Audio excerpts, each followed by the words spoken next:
Welcome to Take Two, podcast with the Rock 95 morning crew. I'm Craig. There's Brian. MJ's here as well. And we got a very special guest that we'll be talking to in a few minutes. Dylan Smoskowitz. Nice. You got his name right. Yes, thank you very job. much. Nice. He's the head coach now of the Barrie Colts. That's right. And his last name is very difficult. That's why It's a very difficult name. We're going to ask him about that and a whole bunch of other things. One of the things that we're going to do, too, is we're going to do a little this or that with him coming up in a few moments. So I thought to get us ready before we get Dylan on the phone, let's do a little this or that with you, Brian. Specifically you. MJ, you can chime in as well, but this is, since he's a hockey coach, this is more of a hockey-related this or that. Okay. And Brian's been to a few hockey games in his life. So I played hockey, too. And you've played hockey. Do you care about that?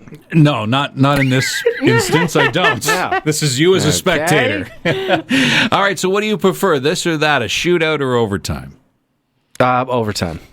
Have you ever been a supporter of the shootout? Well, the shootout just wraps the game up. Overtime is when it's a playoff game. Yeah. So you'd rather be there. Extends the fun. I did used to like when they would go into like 3 overtimes, and it was always a conversation piece the next day. Nobody comes in the next day and talks about a shootout. No. And in the regular season, they still do, 5 minutes of overtime, and it's 3-on-3. That's right. And that's wildly exciting. Yeah. Behind the net or center ice when it comes to seats? Center ice. You don't like the action behind the net? Well, you missed the other end. So, yeah. Yeah, that's true. That's just how it goes. To get there, subway or driving there? Oh, gosh. I mean, I've drove there so many more times than I've ever taken a subway there. Really? Yeah. Yeah, you drive and then you're stuck in the parking lots, and that's just part of the fun. And then you're honking if you want on your way out. You prefer the subway, though? I mean, it would be easier, sure. Yeah. Dinner out or dinner there? Dinner out. For sure. Yeah. I don't know Save what yourself $100. Yeah, and what you would love from there, I don't know. I don't care about anything there. Beer nuts are okay. That's about it. Yeah, I don't know if I've actually. Do they have any specialties? We've talked about the Rogers. Specialties, no. But they just have pizza and whatever. Yeah, Like, it's just the standard things. Right? Yeah. I've been to the Blue Jay game now twice with my brother, and I kept on thinking we were going out to dinner, and he's just, let's just get it at the Rogers Center. I'm like, No. Is that what we're doing? We're having a night out here. Yeah. Anyway, those aren't the this and that's that we're playing with Dylan, but we will be playing a little game with him coming up in just a few moments. The head coach, the brand new head coach of the Barrie Colts, is coming up on Take Two in just a moment.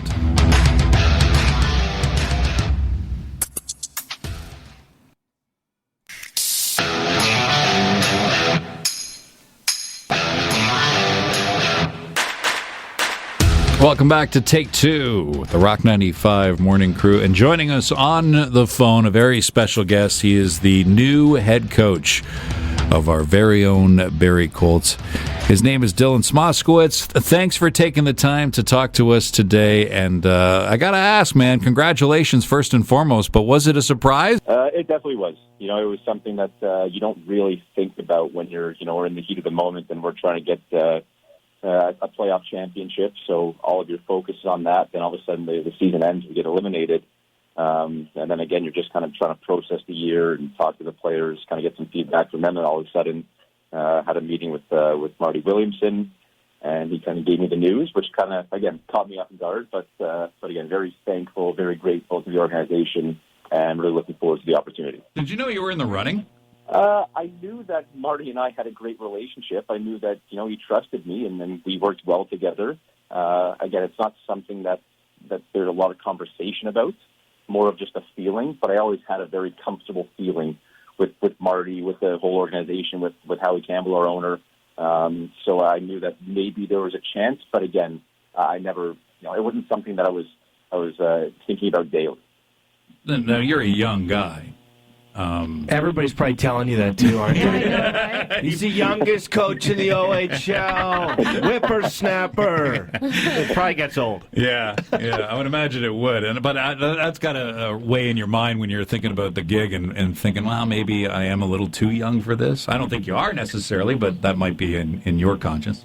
Yeah, but again, what constitutes as young, right? Right. I've played for Barrie for 2 years. I've been playing in the OHL for 4 years, and I've been coaching the OHL and Barrie specifically for 3 years. So going to my 4th year, which is really my 6th year as a part of the organization. You sound like an old guy. Yeah, Tell him right now, you're Point old. blank, I know my stuff. You know what? As much as it's great to be a youthful coach, it's great having experience behind you as well. But one of the cool things, it's always coming back in the coach's office and in today's game with how much not only the game but the society has changed. And it's sometimes coaches behind closed doors will say, "Oh well, if this happened in my day, it wouldn't have gone like that."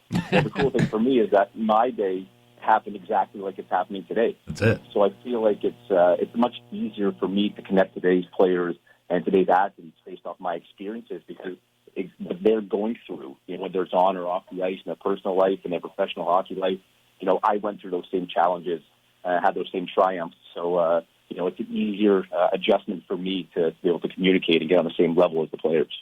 Well, the Colts had a great season last year, and unfortunately it didn't end the way we wanted it to end. Can you pinpoint on that series what went wrong? Once you get into a playoff series like that, it just takes one, small thing, whether it be negative or positive, to really kind of hit your stride or dig yourself a pretty big hole. Coming off that Game 7 win in the second round against Kingston, we were on a high, but the turnaround until the next series was very quick and immediate. So we had some banged-up bodies and some guys who probably needed an extra day or two of rest. And once we got behind Oshawa, especially starting at home, and then having to go into Oshawa for Games 3 and 4, that was a challenge. But I really think that double overtime loss in Game 3, that was obviously, if we win that game, they got the momentum. We got the win in their building. We probably win Game 4. We come back for Game 5 with home ice advantage, turning the series to a best of 3 while having 2 of those home games. Would have been much different, but they get that double overtime goal to go up 3-0. It was a tough one to come out of. Yeah, and it's always funny to look back on your team when also the other team played well. It's like, how did it go for you? Well, the other team, did play well. Yeah, exactly. You have to give credit always to the other team. Because you've been the assistant coach for a couple of years, the players know you, and we kind of want to know you as well. So Dylan Smoskowitz, is that the proper way to say your last name? It is. If you spell out the name and just sound it out as if you're like in grade 1 or 2 learning how to read, it sounds exactly how it's spelled. Okay, but are the players calling you that? What are they calling you? You got to have a nickname with a last name like that. I mean, can I guess? Is it Smosky? Yeah. So it was funny. When I was a player, I was Smosky. I was a coach, I'm Smosk. I don't know what happened. Smosk. All right, well, I like that. That's what we want to call you, Dylan. Awesome. All right, I think that makes it easier. Okay, I've got a little quiz here, and you're just going to tell us which one you like more. So it's this or that, bench or start, because we want to get to know you as a coach, and you're a big culture guy, right? I'm a huge culture guy. That's exactly what the team is. Perfect. So we want to figure out your culture. This or that, Cotton Eye Joe or Sweet Caroline? Cotton Eye Joe. There we go. I love hearing that at the rink. Doesn't care for the No.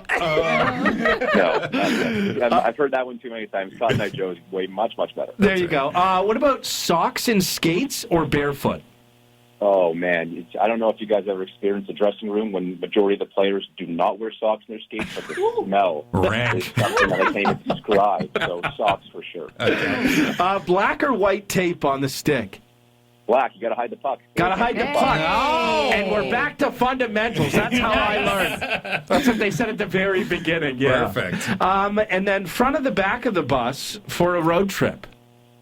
So as a coach, you want to get as close to the front as possible because the closer you are, that's the more seniority you have. So as a head coach, you sit right in the front.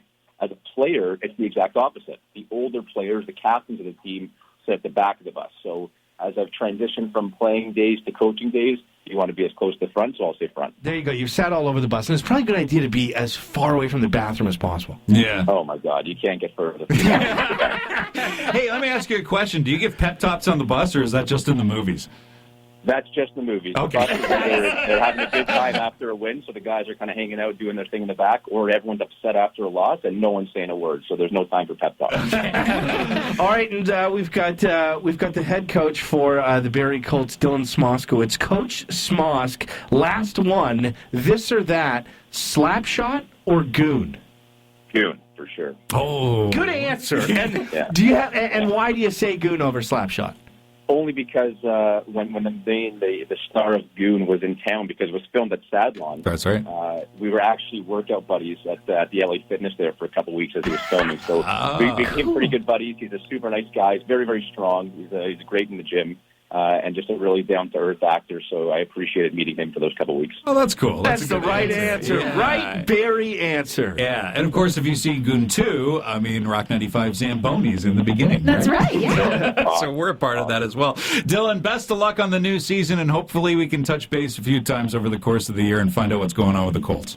Thank you, guys. Thank you very much for having me. It was a pleasure, and looking forward to listening to Rock 95 during the season. Listen to Craig, Brian, and MJ, the Rock 95 Morning Crew on Barrie's Rock Station, Rock 95.